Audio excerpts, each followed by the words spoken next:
Mukunda jewellery direct factory rates, no making charges. పొరుగు దేశమైన పాకిస్తాన్లో ఇంధన సంక్షోభం తీవ్రస్థాయికి చేరుకుంది. ముఖ్యంగా వంట గ్యాస్ ఉపయోగించే ఎల్పీజీ ధరలు భారీగా పెరగడంతో సామాన్య ప్రజలు కనీసం రోజువారీ వంటల కోసం కూడా తీవ్ర ఇబ్బందులు ఎదుర్కొంటున్నారు. ఒకవైపు భారతదేశంలో గృహ వినియోగ ఎల్పీజీ సిలిండర్ సుమారు 913కి అందుబాటులో ఉండగా పాకిస్తాన్లో అదే సిలిండర్ అధికారిక ధరే సుమారు 3000 వరకు ఉండడం గమనార్హం. అంతేకాదు బహిరంగ మార్కెట్లో ఈ ధరలు మరింత పెరిగి 5500 వరకు చేరుకున్నాయి. ఈ వ్యత్యాసం రెండు దేశాల మధ్య ఇంధన ధరల పరిస్థితిని స్పష్టంగా చూపిస్తోంది.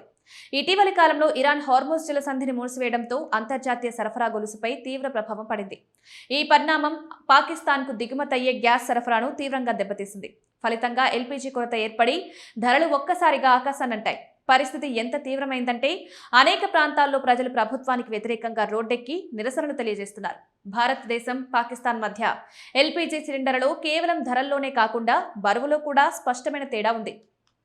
భారతదేశంలో సాధారణ గృహ వినియోగ సిలిండర్ బరువు 14.2 కిలోగ్రాములు ఉండగా పాకిస్తాన్లో లభించే గృహ వినియోగ సిలిండర్ బరువు కేవలం 11.8 కిలోగ్రాములు మాత్రమే. స్థానికంగా దీన్ని సాధారణంగా 12 కిలోల సిలిండర్గా పిలుస్తారు. బరువు తక్కువగా ఉన్నప్పటికీ పాకిస్తాన్ వినియోగదారులు గ్యాస్ కోసం భారీ ధర చెల్లించాల్సి వస్తోంది. భారతదేశంలో కిలో గ్యాస్ ధర సుమారు 64 రూపాయలుండగా పాకిస్తాన్లో ఇది 254 నుంచి 304 రూపాయల మధ్యలో ఉంది. ఇక బ్లాక్ మార్కెట్లో ఈ ధరలు మరింత పెరిగి 4500 నుంచి 5500 పాకిస్తానీ రూపాయల వరకు చేరుతున్నాయి. కరెన్సీ మార్పిడి మాత్రమే కాకుండా అక్కడి సగటు ఆదాయ స్థాయిని పరిగణలోకి తీసుకుంటే ఈ ధరలు ప్రజలపై తీవ్రమైన ఆర్థిక భారాన్ని మోపుతున్నాయి. పాకిస్తాన్లో గ్యాస్ ధరలు పర్యవేక్షించే oil and gas regulatory authority గణాంకాల ప్రకారం గత 1 సంవత్సరంలో ఎల్పీజీ ధరలు గణనీయంగా పెరిగాయి. 2025 మేలో సిలిండర్ ధర సుమారు 2100 ఉండగా 26 జనవరిలో 2592కి చేరింది. అంటే కేవలం కొన్ని నెలల్లోనే 23% పెరుగుదల నమోదైంది. తర్వాత మార్చి 2026లో ధర మరింత పెరిగి 2664కు చేరింది.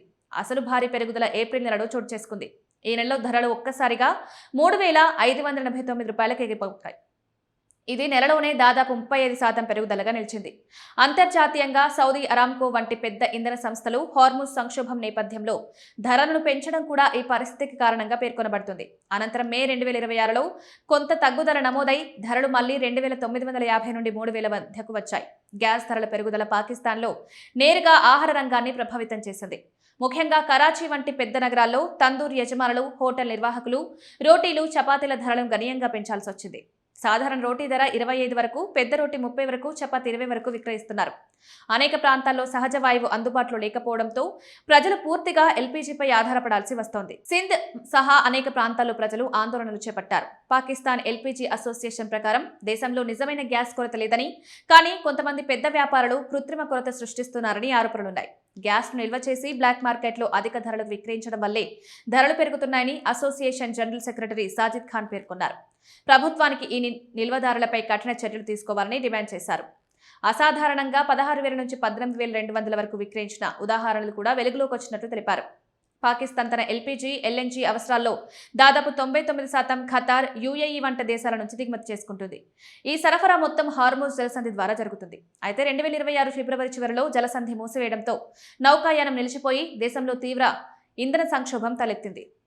దీంతో ప్రభుత్వం అత్యవసర చర్యలు చేపట్టి కార్యాలయాలను వారానికి 4 రోజులు మాత్రమే పనిచేయించడం, పాఠశాలలు, కళాశాలలు మూసివేయడం, వర్క్ ఫ్రం హోం విధానం అమలు చేయడం వంటి నిర్ణయాలు తీసుకుంది.